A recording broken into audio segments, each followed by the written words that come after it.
রোজা রমজানের মাস দেখে অনেকদিন পরে ভিক্ষা করতে গেছিলাম। যাওয়ার পরে বাইরে থেকে এক নজর দেখতেই দেখি ইনাদের গেটে একটা সাইনবোর্ড আছে। সাইনবোর্ডটা দেখে আমি রীতিমতো অবাক, কারণ এখন সচরাচর এইগুলো আর পাওয়া যায় না। দেখেন এখানে লেখা আছে শেখ বাড়ি, বিনা অনুমতিতে প্রবেশ নিষেধ।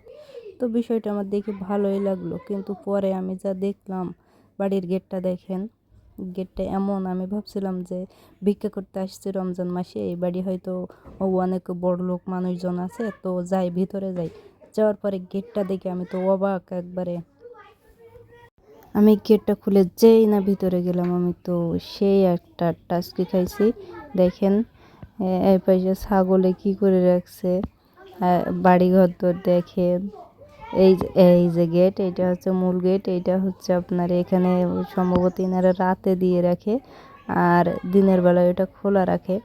তো যাই হোক, এই বাসায় যে ভিক্ষা অনেকগুলোই পাইছি, তা আমার কোনো সমস্যা নেই, যেমন হয় হোক।